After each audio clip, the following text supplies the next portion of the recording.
యోహాను సువార్త 8వ అధ్యాయము 36వ వచనం 32 కూడా.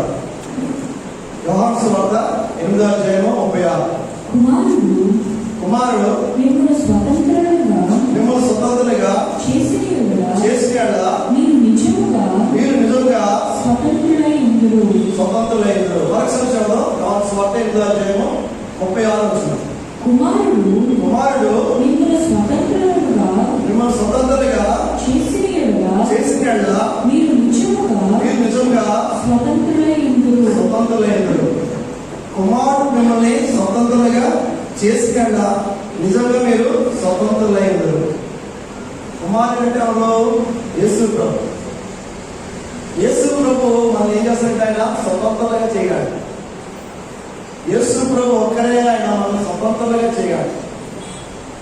కుమారుడు మిమ్మల్ని స్వతంత్రంగా చేయనప్పుడు మీరు నిజమైన స్వతంత్రులయ్యారు. అంతేకాదు దేవుని వాక్యంలో అదే చేయమని 32వ వచనంలో మాట్లాడాడు. అప్పుడు సత్యము మిమ్మల్ని స్వతంత్రులుగా సత్యం మిమ్మల్ని స్వతంత్రులుగా చేయదు. ఏది మిమ్మల్ని స్వతంత్రంగా చేస్తాడ? సత్యం మిమ్మల్ని స్వతంత్రంగా చేస్తాడు. Truth will set you free. సత్యము మిమ్మల్ని స్వతంత్రంగా చేస్తాడు. సత్యం అంటే ఎవరు? యేసు ప్రభు. యేసు ప్రభు మిమ్మల్ని ఏం చేయగలదు? స్వతంత్రంగా చేయగలదు. ఈరోజు లోకమంతా కూడా పాప బంధకాల్లో ఉంది, శాప బంధకాల్లో ఉంది. అంతేకాదు రకరకాల వ్యాధి అనే బంధకాల్లో ఉంది, ఇంకా రకరకాల ఆర్థిక ఇబ్బంది అనే ఒక బంధకాల్లో ఉంది. మనం చూస్తుంటే ఈ పరిస్థితులు చూస్తుంటే ఆర్థికంగా మన ఇండియా దేశం కూడా వెనకమైపోయింది. చాలా మంది కూడా ఉద్యోగాలు పోగొట్టుకోండి, ఎంతో మంది ఆర్థికంగా చనిపోయింది. ఈ దేశానికి స్వతంత్రం ఎలా వస్తాయంటే ఆయన కుమారుడు ద్వారా స్వతంత్రం వస్తాడు. యేసు ప్రభు ద్వారా మనకి స్వతంత్రం వస్తాడు. యేసు ప్రభు మనల్ని విడుదల చేస్తాడు. దేని నుంచి అంటే పాపం నుంచి, శాపం నుంచి విడుదల చేయగలరు. నేను ఒక జరిగిన సంఘటన చెప్పి నేను దేవుని వాక్యం కావాలనుకుంటాను. ఆఫ్రికా దేశంలోని చిన్న చిన్న గ్రామాలు ఉన్నాయి. అంటే ఒక 500 ఇళ్ళు, 600 ఇళ్ళు, లేకపోతే 200 ఇళ్ళు, అలా కొన్ని గ్రామాలు. దాంట్లో ఒక నాయకుడు ఉంటాడు. ఆ నాయకుడు చెప్పినట్టు అందరూ చేయాలన్నమాట. ఆ నాయకుడు ఏం మాట చెప్తే ఆ మాట ప్రకారం ఆ నాయకుడు ఆ లీడర్ చెప్పినట్టు వినాలి. ఒక ప్రాంతంలోని ఒక నాయకుడు, ఆయన పేరు ఏంటంటే పికాకు. ఆయన పేరు పికాకు. ఈయన ఏం చేస్తుందంటే ఈయనతో పాటు కొంతమంది ఆ గ్రామస్తుల్ని ఒక సైనికులుగా తయారు చేసి ప్రతి గ్రామానికి యుద్ధం చేసి ఆ యుద్ధానికి వెళ్ళి వాళ్ళకి చంపేసి వాళ్ళు కొట్టేసి వాళ్ళకి కూడా డబ్బు వాళ్ళని తీసుకోవడం. అంతేకాకుండా చిన్నపిల్లలు ఏం చేస్తారంటే బానిసగా తీసుకొచ్చేవాళ్ళు. అందుకే ఆ ప్రాంతంలోని దగ్గర 200 గ్రామాలు ఉన్నాయి. ఆ గ్రామాలని పికాగా పేరు చెప్తే భయపడ్డ. ఎందుకంటే ఒక సైన్యం తయారు చేస్తున్నాడు. ఎంతో ఏ ఊరి మీద పడ్డం, ఆ ఊరిలో అంతా దోచుకోవడం, బంగారం డబ్బు, వాళ్ళ ఏదైనా ధాన్యాలు అవన్నీ పండించుకుంటే అవన్నీ తీసుకొచ్చేయడం. అంతేకాదు తిరగబడితే వాళ్ళు చంపేయడం. వాళ్ళ పిల్లలు ఏంటి బానిసలుగా తీసుకొచ్చారు. బానిసలుగా వాళ్ళు తీసుకొచ్చి ఏం చేస్తుంటే ఈ నేరు పెట్టుకుని వాళ్ళకి ఏంటంటే ఒక ముద్ర వేసేవాడు. ఈ చేతిగా ఒక ముద్ర వేసేవాడు. ఒక ముద్ర చెరిగిపోదన్నమాట. ఆ ముద్ర వేస్తే ఇతను ఎవరు తాలూకు అంటే పికాగో తాలూకు వాడే. ఆ స్టాంప్ అనమాట, అది చెరిగిపోయింది కాదు. ఆ ముద్ర వేసేవాడు అనమాట చేతి మీద. ఆ చేతి మీద వేసిన ముద్ర చెరిగిపోయింది కాదు. అలాగే ఒక ఊరికి వెళ్ళాడు పికాగో. ఆయన సైన్యం వెళ్ళిపోయి ఒక ఊరిలో పడి, ఒక ఊరిలో ఒక ఇంట్లోనే ఒక భార్య భర్తలు చంపేసి మనకు ఒక చిన్న కుర్రాడు ఉన్నాడు. ఆయన పేరు బ్యాంబో. ఆయన నుంచి 10 సంవత్సరాలు ఆయన తీసుకుని వచ్చాడు. మిగతా కూడా తీసుకొచ్చాడు. ఈ బ్యాంబో కూడా తీసుకొచ్చి అక్కడ ఉన్న వాళ్ళకున్న ఆ డబ్బులు, వాళ్ళకున్న ఏవైతే అవన్నీ తీసుకుని వచ్చి ఎవరైనా తిరగబడితే చంపేస్తారు. పారిపోతే పర్లేదు, అడవుల్లో కాక పారిపోతే పర్లేదు, వాళ్ళ ప్రాణాలు దక్కించుకున్నట్టే. ఎవరైనా వచ్చి తిరగబడితే ఏం చేస్తారో చంపేస్తారు.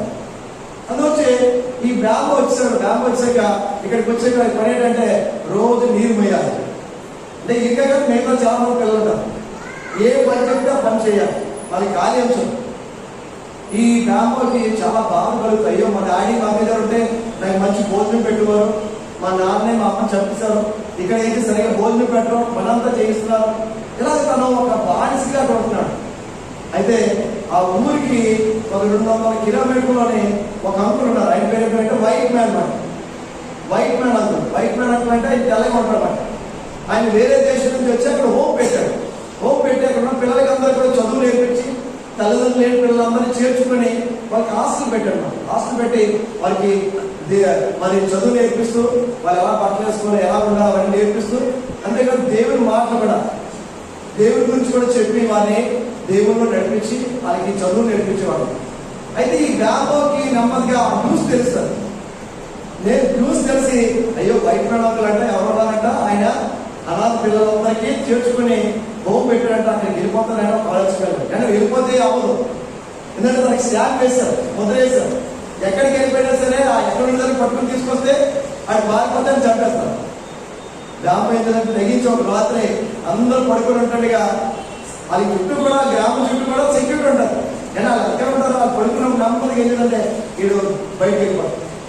బయటకు వెళ్ళిపోయి పారిపోయి ఆ ఇల్లు నుంచి వెళ్ళిపోయి ఆ బయట మ్యాన్ అంకుల్ దగ్గరికి వెళ్ళిపోతారు.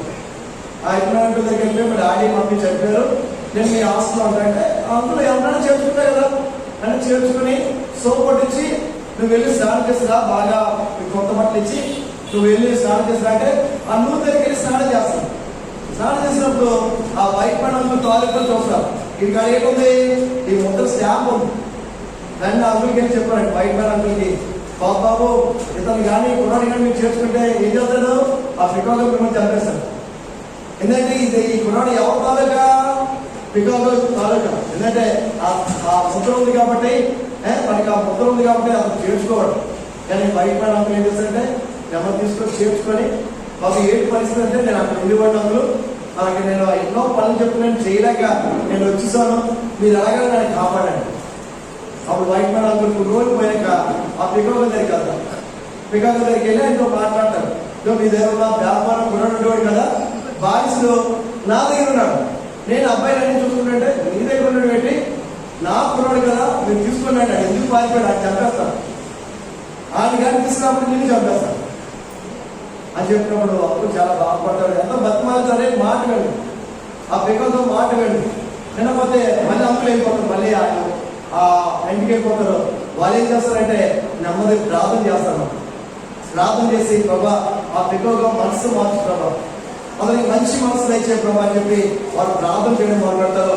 ఈ మరి బ్యాంబో కూడా నెమ్మదిగా ఏం చేస్తారంటే తన కూడా యేసుప్రభు నమ్ముకుంటారు. ఆయన కూడా ప్లాన్ చేయడం మొదలుపెడతారు. ప్రభా నేను అక్కడికి వెళ్ళకూడదు, ఆ శ్రమల కష్టాలు నేను పడకూడదు, నేను ఇక్కడ ఉన్నానని చెప్పి తను కూడా ప్లాన్ చేస్తాను. ఈ అంకులు మిగతా కూడా ప్లాన్ చేస్తారు. తర్వాత అంకులు కొన్ని రోజులు పోయాక మళ్ళీ ఏం చేస్తారంటే కొంత డబ్బులు, కొన్ని బట్టలు ఇవన్నీ పట్టుకొని ఏం చేస్తారంటే గొడవకి అంకులు అయితే మళ్ళీ వెళ్తారు. ఎవరికి పికాగో వెళ్ళి మళ్ళీ పర్మిషన్ ఇస్తే లోపలికి వెళ్తారు. పికాగో దగ్గర పికాగో వెంటనే చూస్తుంటే ఆయన తీసుకొచ్చేవాడు అడుగుతాడు, ఎవరిని బ్రాహ్మణ తీసుకురాలే కానీ అతను నేను పెంచుకుంటాను, నేను అతను దత్త చేసుకుంటాను, మీరు అతన్ని మీరు విడిచిపెట్టేయండి, నేను చూసుకుంటానని చెప్పి అప్పుడు దేవుడు తన మనసు మారి ఏం చేస్తాడంటే ఆయన అంకులు తీసుకొచ్చిన ఆ డబ్బు ఆ బట్టలు అన్నీ తీసుకొని అయితే నువ్వు పెంచుకోలేదు, నువ్వు పెంచుకో అని చెప్పి ఏం చేస్తాడంటే ఆ డబ్బులు తీసుకొని ఆ వస్త్రాలు తీసుకొని అతను పంపించేస్తాడు. అంకుల్ సంతోషంతో హ్యాపీగా వెళ్ళిపోతాడు. ఈ మాట ఎప్పుడైతే బ్యాంబో చెప్పా బ్యాంబో చాలా సంతోషపడిపోతాడు. ఎందుకంటే తన ఏమైపోయాడు, సెట్ ఫ్రీ అయిపోయాడు. తన ఇంకా పికాగో మనిషి కాదు, ఎవరి మనిషి, వైట్ మ్యాన్ అంకుల్ మనిషి అయిపోయాడు.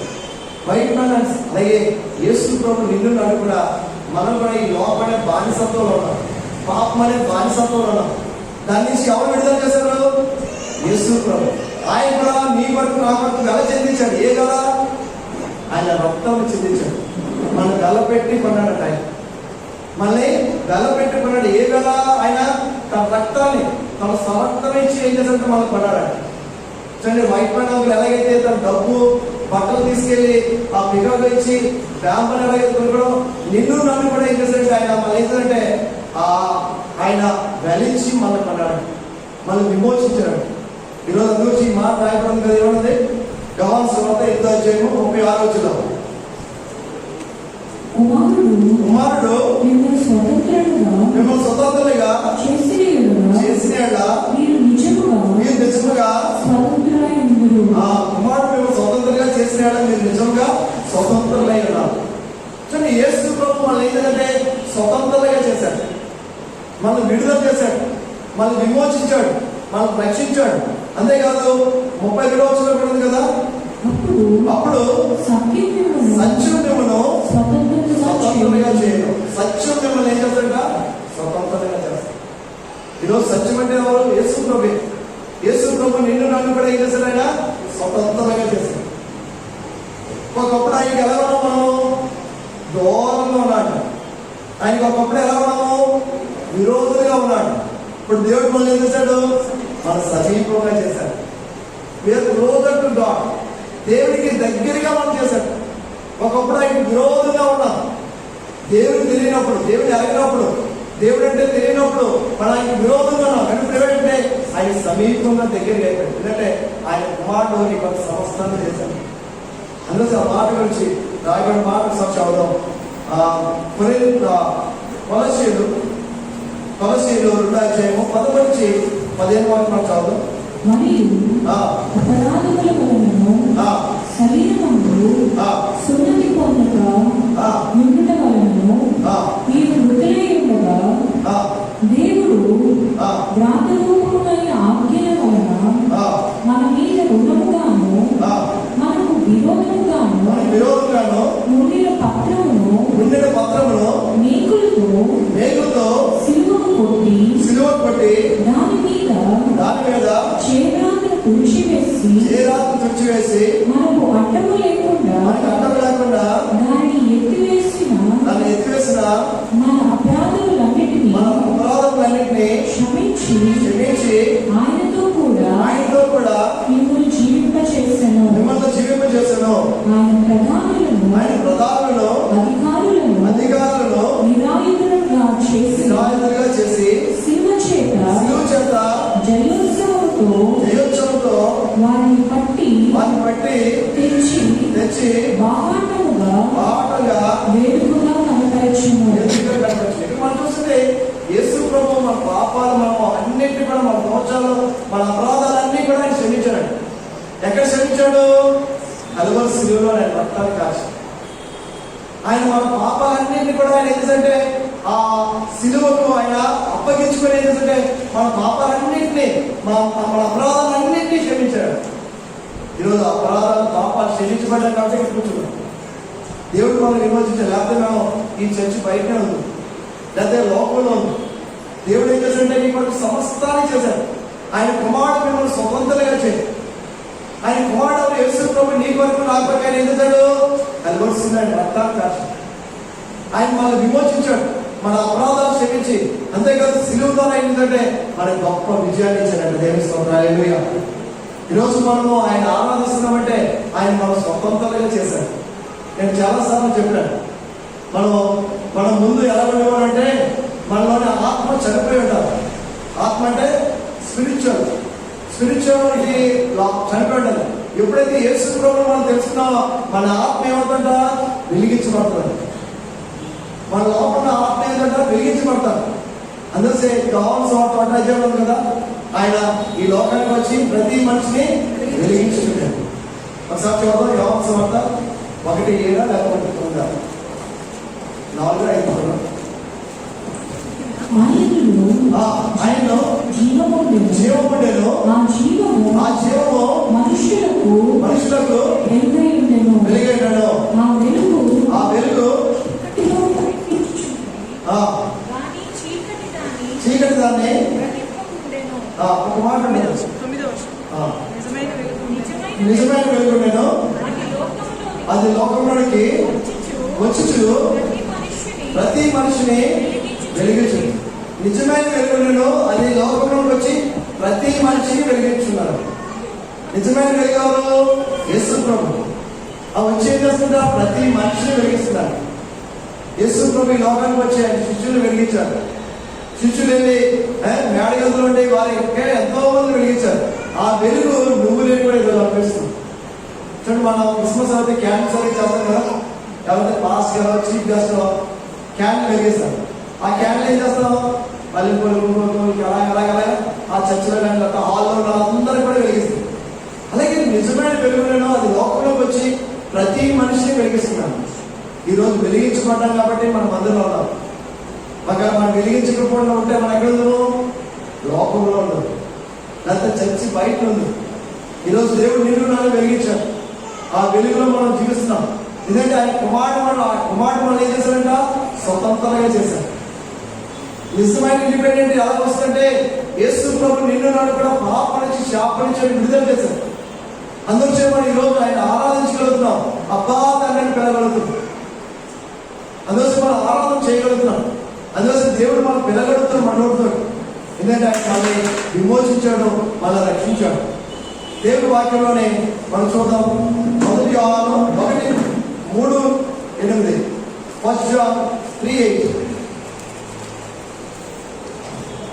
అపవాది మొదటిలోని పాపము చేయుచున్నాడు కనుక పాపం చేయువాడు అపవాది సంబంధి అపవాది యొక్క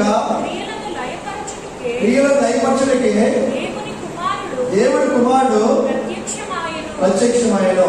చూడండి, దేవుడి వాక్యంలో ఉంది అపవాది మొదటి నుంచి పాపం చేయుచున్నాడు. అపవాది ఏంటంటే మొదటి నుంచి పాపం చేయుచున్నాడు. కనుక పాపం చేయవాడు అపవాది సంబంధి. పాపం చేయవాడు అవునంట అపవాది సంబంధి. ఎందుకంటే వాడు పాపం చేసేవాడు, పాపాన్ని చేయించేవాడు. సాధారణ ఏం చేస్తాడు? వాడు పాపి, వాడు పాపం చేయిస్తాడు. అంతే కదా, పాపం చేసేవాడు కూడా ఎవరి సంబంధులు? అపవాది సంబంధం. కానీ ఏంటంటే ఆ కింద మాట రాయబడి ఉంది, ఏముంది? అపవాది యొక్క క్రియలను లయపరచుటకే దేవుడి కుమారుడు ప్రత్యక్షమైన. చూడండి, అపవాది యొక్క క్రియలను లయపరచడానికి, ఏదైతే అపవాది సాతాను చేస్తున్న క్రియలని దాన్ని లయపరచడానికి ఎవరు వచ్చారంట? యేసు ప్రభు ఈ లోకానికి వచ్చాడు. ఆయన కుమారుడు ఈ లోకానికి వచ్చాడు. అపవాది క్రియలన్నీ లయపరచడానికి, వాడు చేసే పనులన్నీ కూడా వాడు అవన్నీ నాశనం చేయడానికి ఎవరు వచ్చారంట? యేసు ప్రభు ఈ లోకానికి వచ్చాడు. ఈరోజు సాతాను బంధకాల నుంచి, సాతాను క్రియల నుంచి విడుదల చేసేవారు అంటే యేసు ప్రభు. దేవుని స్తోత్రాలే. ఆయన సులువు మీద ఏంటంటే మరణాన్ని తిరిగి జయించి తిరిగి లేచాడు. దేవుని స్తోత్రం, హల్లెలూయా. ఈ లోకంలో ఎవ్వరు కూడా మరణాన్ని జయించి తిరిగి లేవలేదు. గొప్ప గొప్ప వారందరూ చనిపోయారు. యేసు ప్రభు ఒక్కరే ఆయన ఏం చేశారంటే మరణాన్ని జయించి తిరిగి లేచాడు. ఓ మరణమా నీ ముళ్ళు ఎక్కడ? ఓ మరణమా నీ విజయం ఎక్కడ? మరణాన్ని ముళ్ళని విడిచి ఆయన సజీవుడిగా తిరిగి లేచాడు. అందుకోసం ఆ నిరీక్షణ మనకు ఈరోజు మనకి ఒక గొప్ప నిరీక్షణ ఏంటంటే యేసు ప్రభు ఆయన మన కొరకు చనిపోయి 3వ దినాన్ని తిరిగి లేచాడు, మరణాన్ని తిరిగి జయించాడు. అందుకోసం పౌలు ఏంటంటే నేను ఎవరు ప్రకటిస్తున్నా అంటే పునరుద్ధారణైన యేసు ప్రభు నేను ప్రకటిస్తున్నాను. నా రిజరెక్షన్ అంటే పునరుద్ధారణైన తిరిగి లేచిన యేసు ప్రభు నేను ప్రకటిస్తున్నాను. యేసు ప్రభు సమాధిలో ఉండిపోతే మనం ప్రకటించడం వ్యర్థమే. కానీ ఆయన సమాధిలో తిరిగి లేచాడు. మనకు కూడా ఒక విశ్వాసం ఉంది, మనం కూడా ఒక దినాన్ని చనిపోతాం. మనం కూడా పెట్టి సమాధి తీసుకెళ్తారు. పాస్టర్ గారు సమాధి చేస్తారు. చాలా మంది అంటుంటారు, పాస్టర్ గారు మీరే నాకు సమాధి చేయాలని. మన శాంతంగా ఉన్నారు. ఆవిడ అంటుంది, బాబు సింగో నువ్వే నా సమాధి చేయాలి అంటుంటారు. అలా చాలా మంది పాస్టర్ గారు తీసుకెళ్ళి సమాధి చేస్తారు. సమాధి చేసి పెట్టేస్తారు. ఈ మట్టిలో చేసిన మట్టి కలిసిపోతుంది. కానీ దేవుడు ఆత్మచే కదా, దేవుడి దగ్గరికి వెళ్ళిపోతుంది. ఆయన మళ్ళీ రాబోతాడు. సమాధిలో మళ్ళీ ఆత్మ చేసేస్తారు, మళ్ళీ తిరిగి లేస్తారు. యేసు ప్రభు ఎలాగైతే సమాధిలో తిరిగి లేచాడో మనం కూడా ఏం చేస్తామో తిరిగి లేస్తాం. మనకంటే ముందుగా చనిపోయిన వాళ్ళు ఎంతోమంది మన సంఘస్థులు వారు దేవుళ్ళలో ఉండి దేవుళ్ళు చనిపోయేవారు. పాస్టర్ గారు, అమ్మగారు, లేకపోతే మా నాన్నగారు, ఇంకా చాలా మంది మన శాంతత, మరి దేవమని, మరియమ్మ గారు, ఇంకా చాలా మంది దేవుళ్ళు అనుకుని దేవుడి నుండి చనిపోయారు. వాళ్ళకి దినాలు లేస్తారు. దేవుడు మనకి అటువంటి విశ్వాసం. దేవుడు ఏం చేస్తాడంటే ఆయన కుమారుడు ద్వారా మనకి ఏంటంటే సాతాను క్రియలు, అపవాది ఆ క్రియలన్నీ కూడా నాశనం చేస్తారు. ఈరోజు దేవుడు నిన్ను నన్ను కూడా ఆయన మనల్ని ఆ స్వతంత్రంగా చేశాడు. ఇంకా మనం చూస్తుంటే దేవుడి వాక్యంలోనే 2 కొరింథీ 4వ అధ్యాయం 3-4 వచ్చినారు.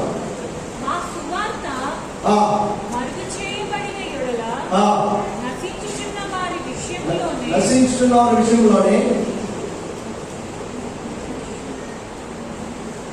మరుగు చేయబడి ఉన్నది. మరుగు చేయబడి ఉన్నది. దేవుని స్వరూపమై ఉన్న దేవుని స్వరూపమైన క్రీస్తు మహిమను కనుపరచు సువార్త కనుపరచు సువార్త ప్రకాశము వారికి ప్రకాశింపకుండు నిమిత్తము ఈ యుగ సంబంధమైన దేవత అవిశ్వాసులైన వారిని మనోనేత్రములను గుడ్డితనము కలుగు చేశాను.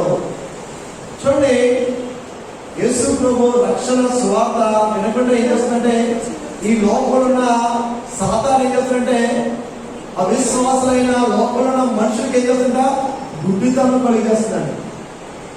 వారు దేవుని క్రియలు చూడలేకపోతున్నారు, దేవుడిని ఎరగలేకపోతున్నారు. ఎందుకంటే మరి ఏం చేస్తున్నాడు ఈ లోపల ఉన్న వాడు అపవాది ఏం చేస్తున్నాడంటే వారికి మనోనేత్రాలు ఏం చేస్తున్నాడ గుడ్డితనం కలిగేస్తున్నాడు.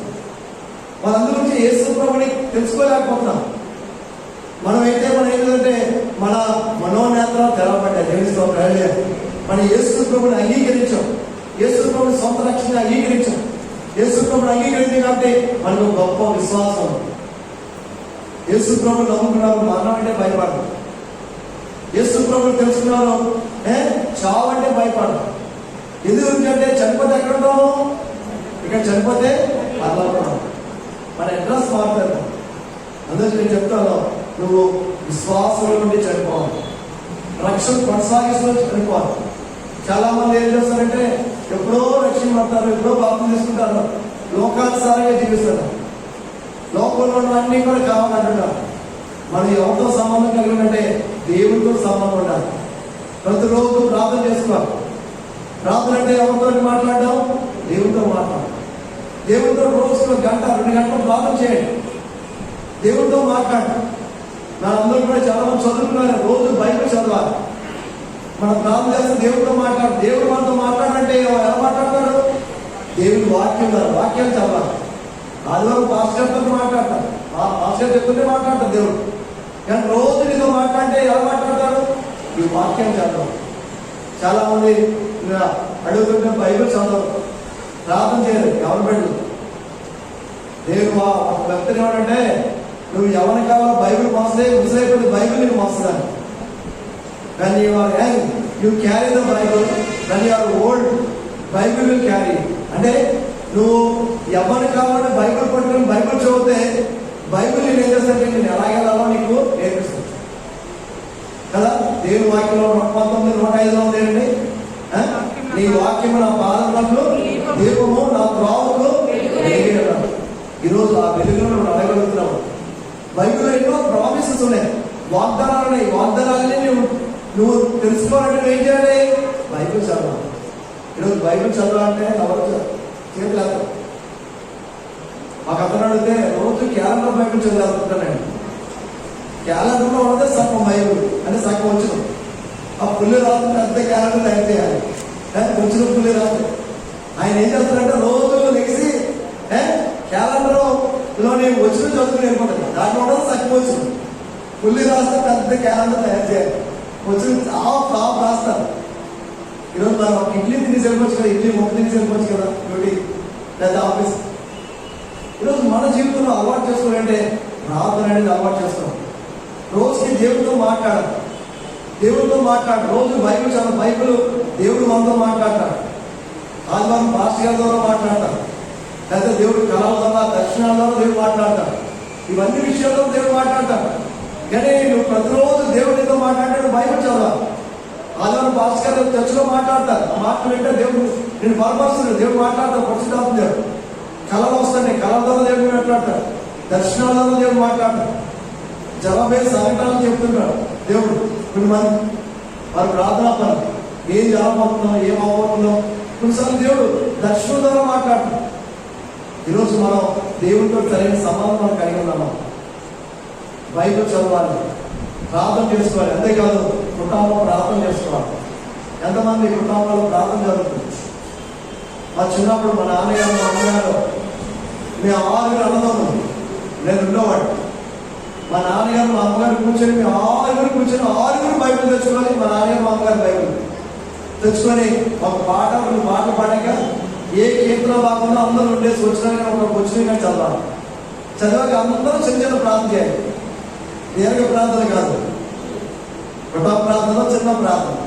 మన వ్యక్తిగత ప్రార్థన ఎక్కువసేపు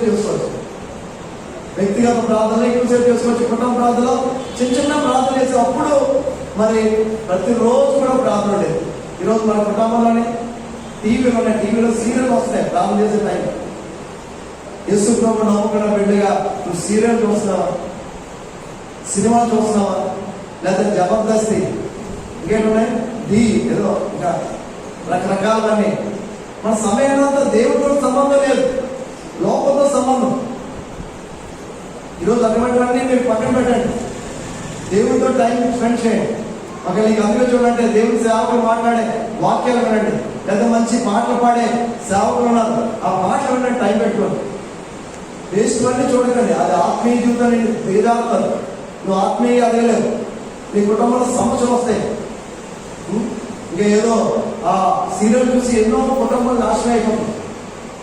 ఆ సీరియల్లో నేను ఒక అమ్మాయి ముందుకొచ్చి గెంతేస్తుందని అక్కడ సీరియల్ ఆపేస్తాను.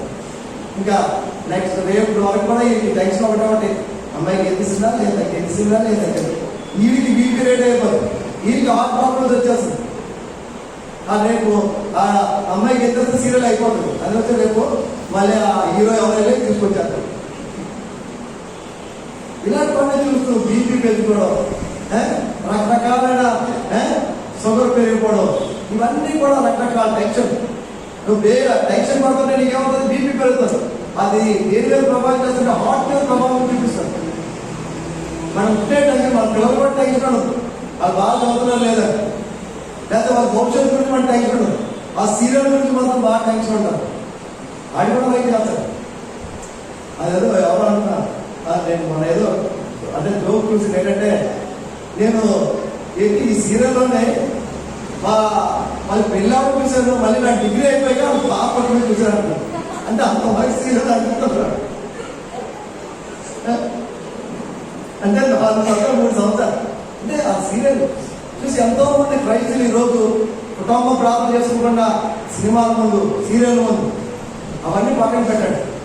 పక్కన పెట్టి దేవునితో సహవాసం చేయండి. దేవుడితో ఎప్పుడైతే నువ్వు రైట్ రిలేషన్ ఉంటే నీకు ఏంటంటే దేవుడు ఎప్పుడు పిలుస్తా ప్రేమకాలం దేవుడితో ప్రయాణం. నువ్వు ఏ క్షణంలో ఎక్కడున్నా సరే, నీకు ఎటువంటి మరణం వచ్చినా సరే భయపడు. క్రైస్తవులు అంటే మరణానికి భయపడ్డు. నువ్వు రక్షింపడి దేవుడు అంటే ఏ క్షణంలో నువ్వు ఆయన పిలిస్తే వెళ్ళిపోతాడు. మరణం అంటే భయపడ్డాడు. మరణం అంటే ఎవరు భయపడతారంటే రక్షణ పొందకుండా, మారుమనసు పొందకుండా, లోకానుసారంగా జీవించే వారికి భయం. అమ్మ చచ్చిపోతే నరకానికి వెళ్ళిపోతారు. కానీ యేసు ప్రభువును నమ్ముకొని యేసు ప్రభువులో ఉంటే నువ్వు మరణం అంటే భయపడాల్సింది. సో మన సంఘంలో కూడా మన పిల్లలు వచ్చి చెప్పారు, మనందరూ కూడా మంచి విశ్వాసంతో మంచి ఆత్మీయంగా ఎదిగిన వారు. దేవుడు ఒక సమయం అయిపోయింది వారు చెప్పారు. మనకు వస్తున్న బైబిల్లోని ఎలీషా ఉన్నాడు. ఎలీషా చనిపోయిన వారు కూడా లేపాడు. కానీ ఎలీషా చనిపోయాడు, ఆయన జబ్బు చేసి చనిపోయాడు. దేవుడు మరణం ఎలా పిలుస్తుంటే జబ్బు ద్వారా పిలుస్తాడు, రోగం ద్వారా, యాక్సిడెంట్ ద్వారా, లేకపోతే సడన్ గా చనిపోవడం అన్నా, ఇంకా రకరకాలుగా దేవుడు పిలుస్తాడు. టైం అయిపోతుంది.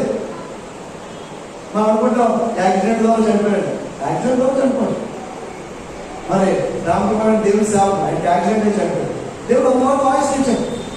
అందుకే మనం ఎప్పుడు రెడీగా ఉంటే అప్పుడు మనం దేవుడి రాజ్యానికి వెళ్ళిపోయినా ఉన్నాం. ఏదో మనకి టైం అయిపోతే దేవుడు ఏం చేస్తాడు, ఆయన పిలుస్తాడు. కానీ ఆ పిలిచే ముందు ఏం చేయాలంటే నువ్వు సిద్ధంగా ఉన్నావా దేవుడు రెడీ చేస్తాడు. ఈరోజు మరి కుమారుడు మనం ఏం చేస్తాడంటే స్వతంత్రంగా చేస్తాడు. ఒకసారి ఆ మాట మనం చూసుకొని ముగించుకుందాం. యోహాను సువార్త 8వ అధ్యాయము 36వ వచనం. కుమారుడు మిమ్మల్ని స్వతంత్రులుగా చేసిన యెడల మీరు నిజంగా స్వతంత్రులయ్యారు. చూడండి, కుమారుడు మిమ్మల్ని స్వతంత్రంగా చేసిన మీరు నిజంగా స్వతంత్రులయ్యారు. యేసు ప్రభు ద్వారా మనం ఏమవుతాము, స్వతంత్రులు అవుతాం. పాప బంధకాల నుంచి విడుదల పొందుతాం, శాప బంధకాల నుంచి విడుదల పొందుతాం. యేసు ప్రభు మన వరకు ఏంటంటే మన శాపాన్ని, మన పాపాన్ని అంతా ఎక్కడ భరించాడు, కలువరి శిలువ. నువ్వు నేను మనం ఏం చేయాలంటే ఆ భారాన్ని మనం శిక్ష పొందాలి.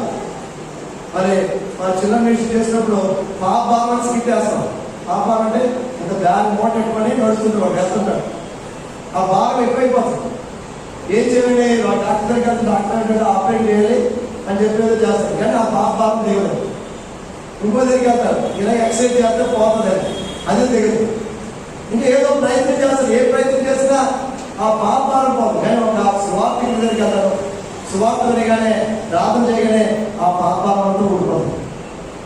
యేసు ప్రభు కూడా నీ పాపాలన్నీ కూడా ఆయన భరించాడు. కావాల్సింది నువ్వు ఏం చేయలేదు.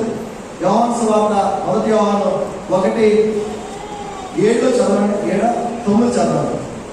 1:9 మన పాపములను మన ఒప్పుకొని ఆయన నమ్మదగిన వాడు నీతిమంతులను కనుక ఆయన మన పాపములను క్షమించి సమస్త దుర్నీతి నుంచి మన పవిత్రంగా చేయడం. మన పాపములు మనం ఒప్పుకొని ఆయన నమ్మదగిన వాడు నీతిమంతుడు కనుక ఆయన మన పాపములు క్షమించి సమస్త దుర్నీతి నుంచి ఆయన ఏం చేస్తాడు, మళ్ళీ పవిత్రంగా చేస్తాడు. అటువంటి వారు ఎక్కడికి వెళ్ళగలము? కలవకాలి. ఈరోజు నువ్వు రక్షింపడ్డావా? నీ పాపాలు క్షమించబడ్డావా? నువ్వు రక్తంతో కడగబడ్డావా? బాప్తిజం తీసుకున్నావా? దేవుల్లో కొనసాగుతున్నావా? దేవుళ్ళు కొనసాగుతున్నావు అంటే నువ్వు రోజు ప్రార్థన చేస్తూ బైబిల్ చదువుతూ ప్రతి ఆధారం మానపడి దేవుడు మొదలెట్టు కాదు. మనం అప్పుడప్పుడు అటెండెన్స్ చేసుకుంటున్నాం. చూడండి, పెళ్లి కాదు మా ఇంటి తరఫున వెళ్తా ఉంటాం కదా, అలాగే అప్పుడప్పుడు అటెండెన్స్ చేసుకోవడం కాదు. చర్చ్ అంటే ఏంటంటే పరలోక రాజ్యానికి వెళ్ళే స్కూల్. ఇక్కడ నువ్వు నేర్చుకుంటేనే పరలోక రాజ్యానికి వెళ్ళగాం.